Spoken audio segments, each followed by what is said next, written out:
Hey guys, this is Matt for Creative. Today we're talking about the Brooklyn Mirage club that's located in Brooklyn, New York. It has really kind of quickly become the big EDM club of New York City and its surrounding areas. I want to start this review with where we are exactly right now considering Brooklyn Mirage. And that is that this, let's see, how do we really go about this? There have been 2 people that were found dead in a river. And even now, just saying this, I'm like, should I restart this? Should I start on a more positive note? I don't think we can escape where we are exactly with this venue. And I will give my personal stories. I will tell you how it's been. This year for me personally has been entirely positive. But you need some explanation on where this place is in relation to the city and what you can expect when you get there. Years down the line, like maybe 6 years ago, it was a smaller club. It's an outside venue at Avant Gardner that is an inside venue. Brooklyn Mirage outside, Avant Gardner inside. And Avant Gardner, they go throughout the entire year. You can see shows however long, but it is a smaller and of course enclosed space. Brooklyn Mirage is outside, and you should look it up. Look up Brooklyn Mirage. It is a beautiful venue. In the last couple years, they've added like this gigantic screen that, okay, imagine this being a box. That's the venue outside. They have a screen that goes all the way. It is a gigantic venue. It looks beautiful. The shows there are very immersive. It's fun. It is extremely fun. You can go out. No, I'm not going to say you can. I have gone with friends. I have gone by myself. Would I recommend going by yourself at this point? I would say safely no. Go with other people. We have to go back to the people who have passed away. And there have been people saying, okay, Brooklyn Mirage, there's no real right in saying that they should do something about this. They just released a notice on their story about, okay, I want to read this to you as well. This is on Brooklyn Mirage's official Instagram page. We are saddened by the recent passings of John Castick and Carl Clemente. We send our deepest condolences to the individuals' families, friends, and all those who have been impacted. Out of respect to those affected, we have refrained from commenting prematurely. During this time, we encourage the community to come together and support one another. We will continue to provide our full assistance to investigating authorities. I think that is one of the weakest press release, whatever thing that you could put out at this point, because they're basically saying, for legal purposes, they can't really say too much because they're probably trying to figure out what happened with these people. And of course, you have to figure out what exactly happens with these people. And there's so many things to juggle around. It's really hard for me to explain without just like going through everything in like a jumble. Sorry, guys, this is going to be a mess of a review. It may be a little bit long too. But when you go inside the venue, you are security checked. They'll pat you down, they'll check you, and most of the times they're looking for drugs, if you have a fake ID, if you're bringing water into the venue, if you're bringing professional cameras, which, they're not even okay with me bringing this one. I have to bring my smaller camera. Just for me personally, that's a little bit annoying because they used to allow me in there. I love bringing my camera, but now I'm stuck kind of bringing a smaller one. But that's not a big issue. You can always record with your iPhone. But they check. They check everything. But once you're in there, you're kind of like, it's free reign. People do somehow bring drugs inside. You can see that clouds are forming around like the dance floor sometimes, which means people are either bringing their vapes or they're bringing different drugs. And also it's kind of well known that people do drugs at the venue. I'm part of Reddit, where you can actually see people asking, oh, I'm doing this and this here. And I'm like, that's not me. I don't personally go for that. That's other people's thing. But I really think that if you do something like that, you have to go with friends, and you have to end the night with friends too, because we're going to get to a point where you'll understand why. So while you're in the venue, they're perfectly fine. I've had people who've been inebriated by just drinking, and that's it.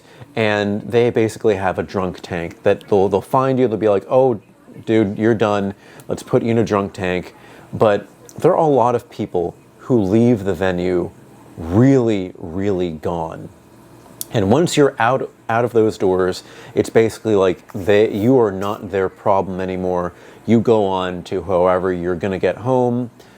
And I do have to say, I think walking to the subway, I really don't do it. I take Ubers because of safety concerns.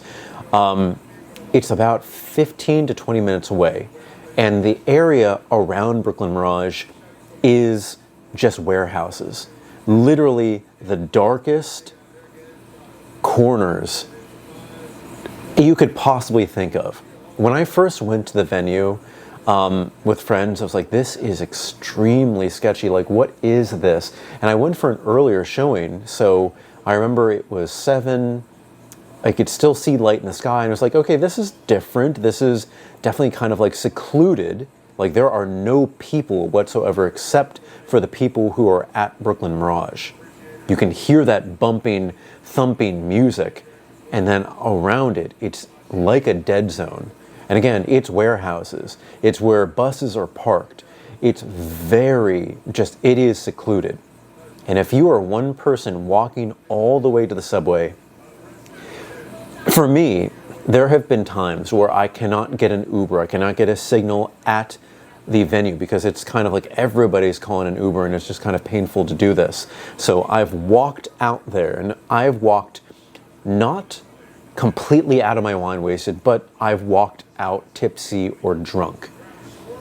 And I remember just kind of walking around and noticing there are warehouses. I'm here all by myself. And you'll notice that if you walk far enough in the direction of Manhattan, that there is water around you. There is a river. There's a bridge that you eventually will cross if you're going in a certain direction. And it is just, again, warehousey, construction-y. And unfortunately, the people who passed away, both of them were found in a river. I think it was like a few weeks or a month separated these, but they were just found in the river. They still don't know exactly what happened to them, but it either, and again, this is me hypothesizing, it either could have been they were gone, like maybe drugged out, or at the very least, just really, really drunk, and they could have literally just fallen into the river.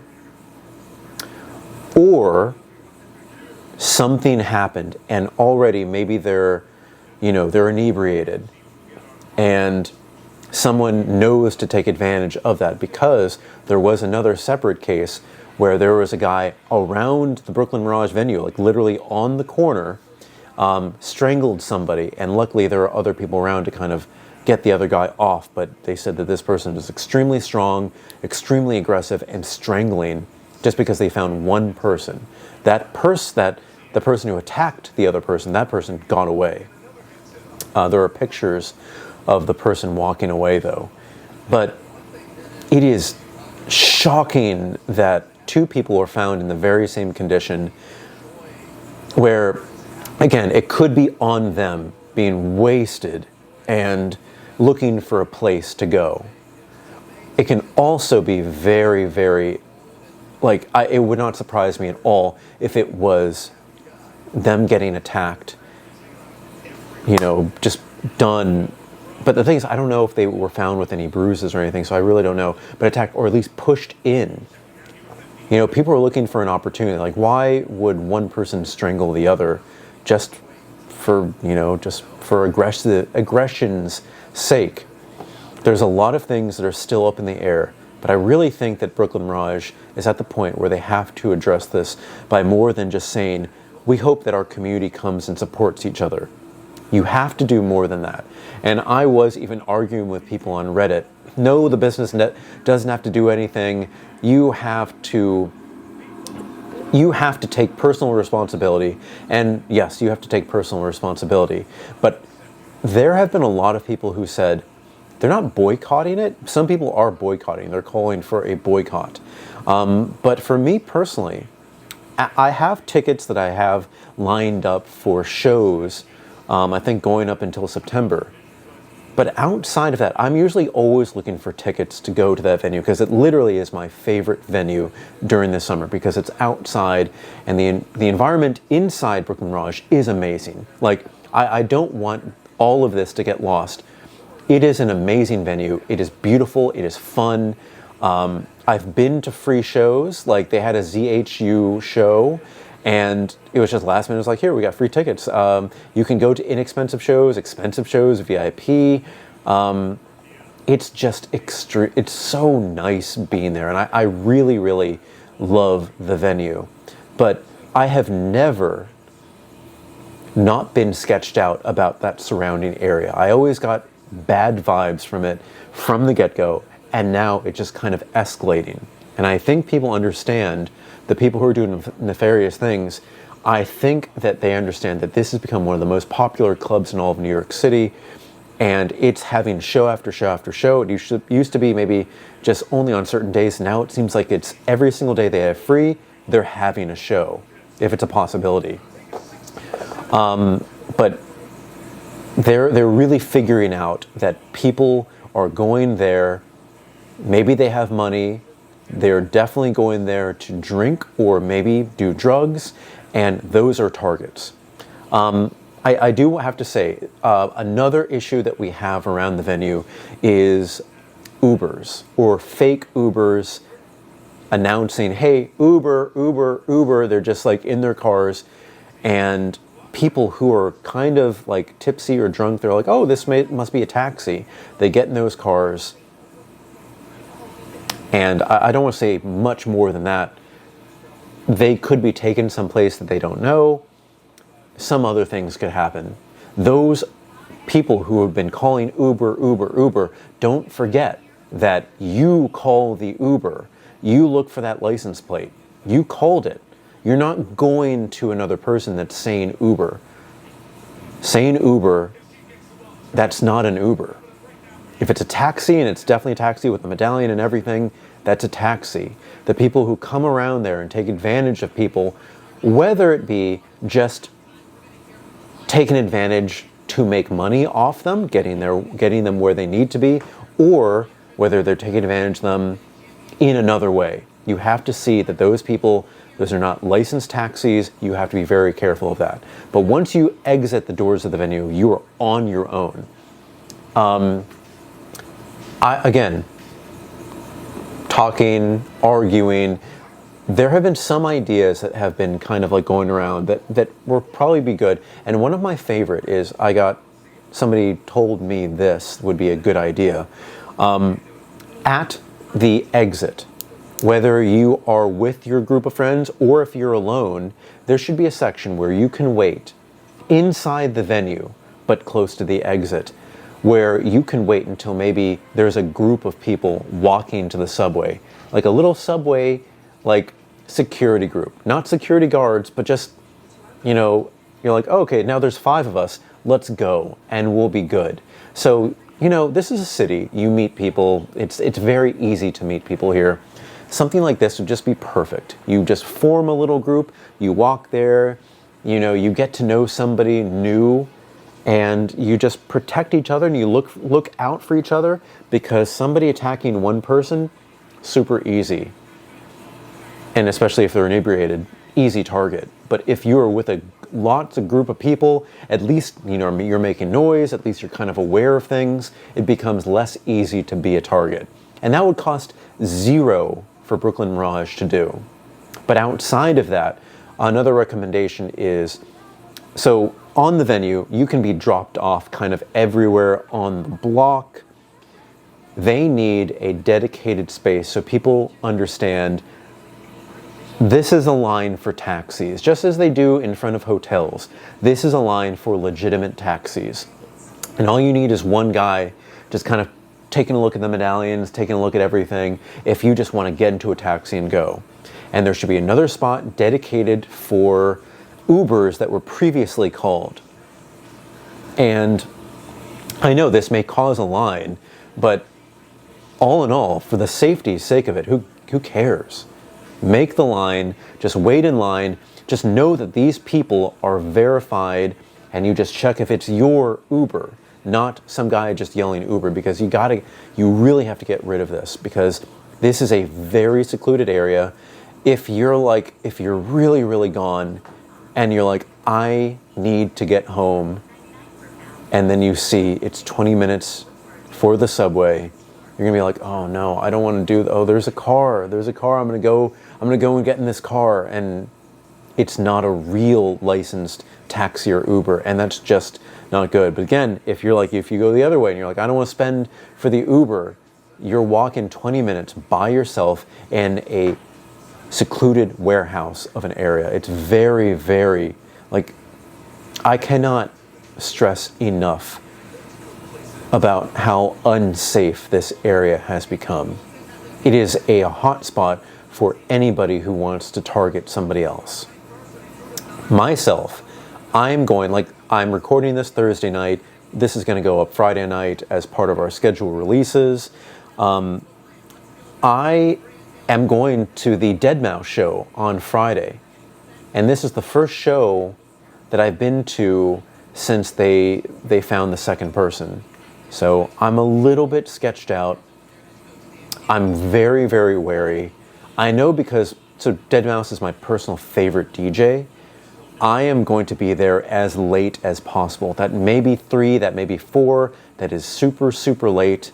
And most likely I'm going to be drinking. For me, I don't do drugs, not my thing, just not my thing. But I am going to be in one of those very tough situations where, I could see other people in bad situations. Myself, I have to make sure that I don't put myself in a bad situation here. So calling an Uber, making sure I have cell service, making sure my battery is charged, making sure that my phone, you have a dead phone, that is it, man. That is it. You can't be wandering the streets. It is very, very, you gotta make sure that you're there. But for me, I wish this was a more positive review, but this is just me talking about my favorite venue in 2023. I can only tell you so much about how much fun I've had by myself and with friends over the years. It's a place I recommend all the time, but now it's just at a crossroads where if Brooklyn Mirage doesn't do something, things could change for this venue. I don't want them to, but I think they very well might. Things might change, yeah. Yeah, again, this became very, very negative, but I would say it's more realistic than negative. Anyway, guys, if you have any comments about Brooklyn Mirage, about safety, about anything, put it in the comment section below. Don't forget I'm on Instagram and Threads at M8B9. You can email me at creativenyc2023@gmail.com. Thank you so much for watching, guys. Please be safe. If you're going to the Deadmau5 show or any shows later on, put it in the comment section below too. You can take a look at the Brooklyn Mirage on Reddit. They have their own special group. They also have Raves NYC, where if you want to join people and go to these venues together, that's a great thing to do. I'm somebody who, I like going with friends. I also like going alone. But it's always good to have somebody watching your back. Anyway, guys, thank you for watching. I will see you next time.